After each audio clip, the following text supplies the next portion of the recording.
Auzubillahiminash-shaytanir-rajim. Bismillahir-rahmanir-rahim. Assalamu alaikum students. Today we are going to start our first lecture of Pak Studies, class 9. is about ideology. इस chapter में हम ideology को discuss करेंगे and the ideological basis of Pakistan कि पाकिस्तान की ideology है क्या. तो थोड़ा सा उसका इंट्रोडक्शन मैं आपको स्टार्ट में दे देता हूँ कि आइडियोलॉजी है क्या. ये आपके जो है वो बुक पेज नंबर 2 आप खोलेंगे तो वेरी फर्स्ट हेडिंग है आपकी आइडियोलॉजी की. और वो हेडिंग है क्या, उसमें लिखा हुआ क्या क्या, द उर्दू वर्ड नजरिया ड्राइव फ्रॉम आइडियोलॉजी. कि उर्दू में हम आइडियोलॉजी को कहते हैं नजरिया. ठीक है, मीन्स अ प्लान और program as is based upon philosophy and application to solve political, social and cultural issues.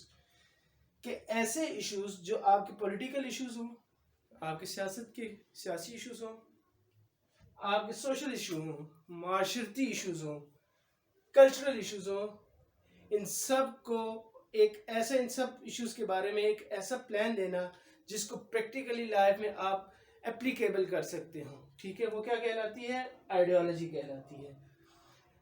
अब आइडियोलॉजी की सोर्सेज हैं क्या, इसको हम देखते हैं. ठीक है, अच्छा, इसके अलावा आपकी बुक के अंदर जो है वो जॉर्ज ब्रास की डेफिनेशन भी मेंशन है आइडियोलॉजी की, और वर्ल्ड इंसाइक्लोपीडिया की जो डेफिनेशन है वो भी मेंशन हुई है. यहाँ जस्ट मैंने एक में जो है वो डेफिनेशन मेंशन की आइडियोलॉजी की कि आइडियोलॉजी है क्या. उनकी डेफिनेशंस भी जो है वो ऑलमोस्ट सेम ही है, इससे मिलती जुलती हैं. सम वर्ड्स का डिफरेंस है, इसके अलावा उसमें जो है वो ज़्यादा डिफरेंस नहीं है.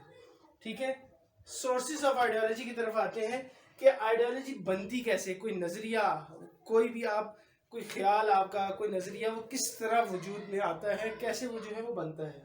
तो सबसे पहले जो आपका है वो सोर्सेज ऑफ आइडियोलॉजी में कि आइडियोलॉजी बनाने के लिए आपको क्या चीज़ चाहिए. तो सबसे पहले चाहिए आपको कॉमन रिलीजन. कि रिलीजन का कॉमन होना ये बहुत ज़रूरी है. ठीक है, क्या मुराद है इससे, इससे मतलब ये है कि एक कौम जिसका मज़हब एक हो, जैसे कि मुसलमान. अब हम मुसलमान हैं तो हमारी सोच एक है.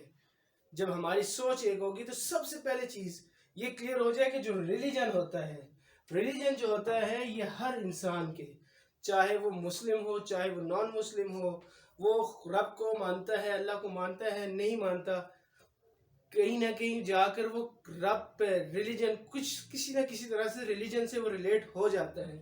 तो रिलीजन जो चीज़ होती है ये इंसान के ऊपर सबसे ज़्यादा जो अफेक्ट करने वाली चीज़ होती है वो रिलीजन होता है, उसका मज़हब होता है. उसके अकॉर्डिंग वो अपने जो है वो सारे ट्रेडिशंस, अपने कल्चर, अपनी सोसाइटी, सब कुछ जो है वो अपने रिलीजन के अकॉर्डिंग जो है वो इंसान बनाता है. तो कोई भी आइडियोलॉजी बनानी हो, बनती है, तो सबसे पहले उसमें जो कॉमन चीज़ होती है वो आपकी आइडियोलॉजी होती है. अगर आइडियोलॉजी जो है वो कॉमन होगी तो आइडियाज़ कॉमन होंगे. जैसे अब मुसलमान हैं तो हम जैसे भी हों, ठीक है, मुसलमान कहीं भी रह रहे हों, अमेरिका का मुस्लिम है, पाकिस्तान का मुस्लिम है, इंडिया का मुस्लिम है, यूरोप का मुस्लिम है, हमारी एक चीज़ कॉमन है, वो क्या है, हमारा रिलीजन. ठीक है, तो जहाँ रिलीजन कॉमन है तो कहीं ना कहीं जाके हमारी थिंकिंग भी कॉमन हो जाती है. ठीक है, तो जो आइडियोलॉजी बनती है उसमें सबसे पहले रिलीजन का कॉमन होना जो है वो ज़रूरी होता है. ठीक है, कि अब एक बंदा हिंदू है फॉर एग्जांपल और एक मुस्लिम है, तो इनकी तो आइडियोलॉजी, इनकी जो है वो थिंकिंग ही सेम नहीं है, तो उनका आइडियाज़ जो है वो कैसे सेम हो सकते हैं, उनके आइडियाज़ भी कॉमन नहीं हो सकते. नंबर 2 जो है वो कॉमन रेस है, नस्ल का कॉमन होना जो है वो बहुत ज़रूरी है. अगर नस्ल जो है वो कॉमन नहीं है, एक नस्ल से जनरेशन गैप आ जाता है. फॉर एग्जांपल हमारी जनरेशन है और हमसे पहले वालों की जो जनरेशन थी, हमारे दादा या उनसे पहले, क्या हमारी और उनकी थिंकिंग सेम हो सकती है, नहीं हो सकती. ठीक है, एक डिफरेंस होता है ना, जनरेशन गैप आ जाता है जिसको हम जनरेशन गैप का नाम देते हैं.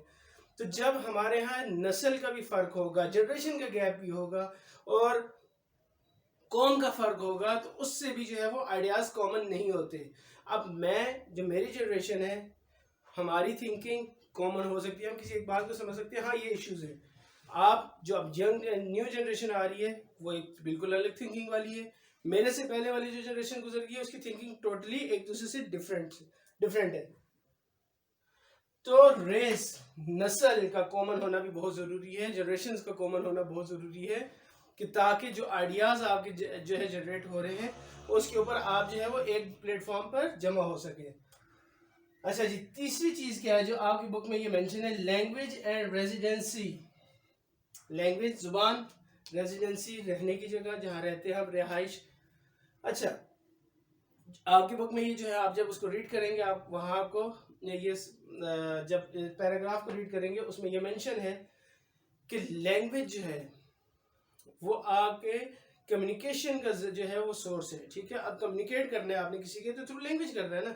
मैं आपसे कम्युनिकेट कर रहा हूँ तो उर्दू लैंग्वेज में कम्युनिकेट कर रहा हूँ, या इवन इंग्लिश लैंग्वेज में आपसे कम्युनिकेट करूंगा।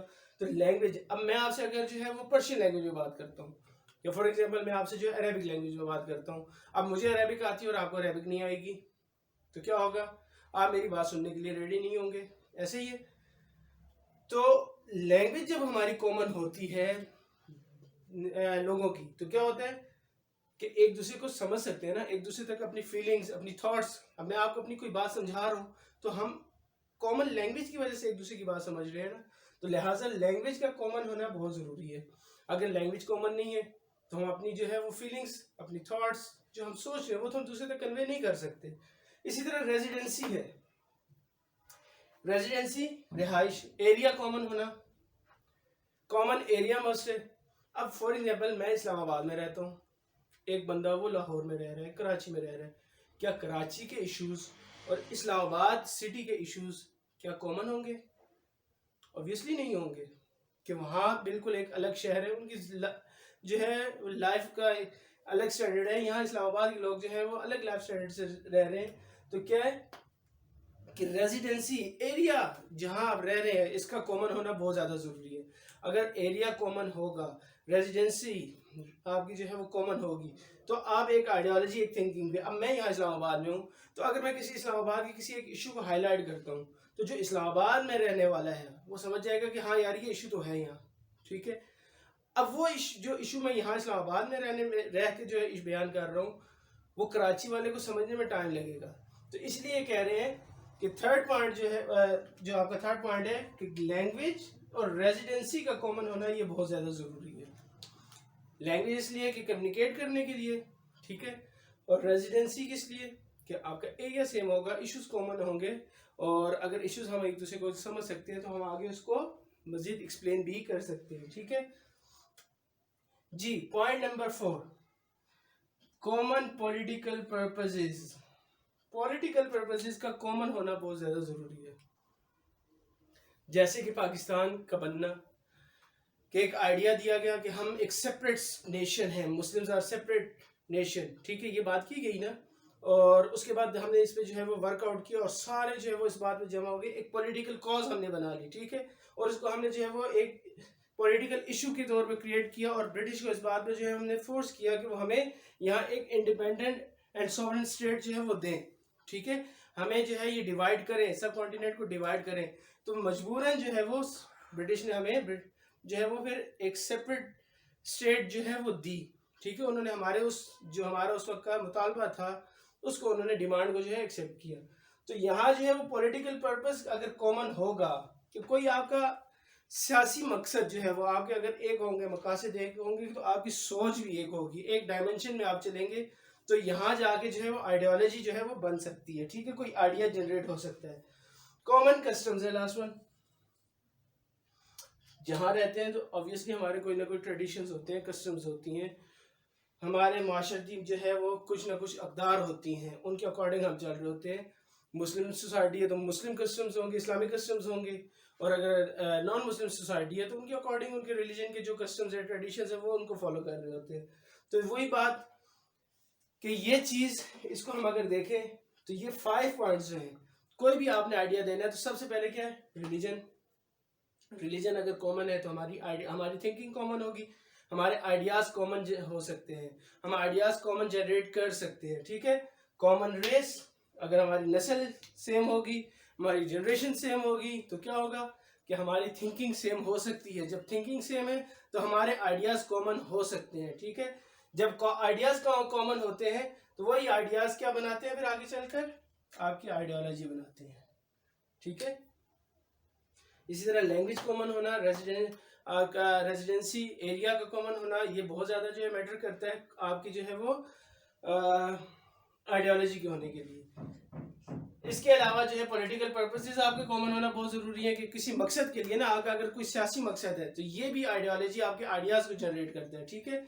और कॉमन कस्टम्स अभी हमने डिस्कस किया लास्ट वन, कि आपके ट्रेडिशंस जिस सोसाइटी में रह रहे होते हैं उस सोसाइटी के कोई ना कोई कॉमन कस्टम्स होते हैं, कोई अकदार होती हैं, ठीक है। इस्लामिक वैल्यूज जैसे इस्लाम है तो इस्लामिक सोसाइटी है उसमें जो है वो झूठ को बुरा समझा जाता है, चोरी को बुरा समझा जा रहा होता है, ठीक है। ये कॉमन कस्टम्स में आ जाता है, ठीक है।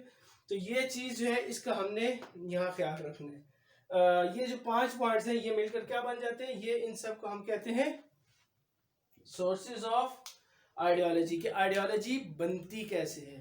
तो आज के लेक्चर में ये हमने पेज नंबर 2 और 3 को जो है उसके जो पॉइंट्स हैं उनको देखा।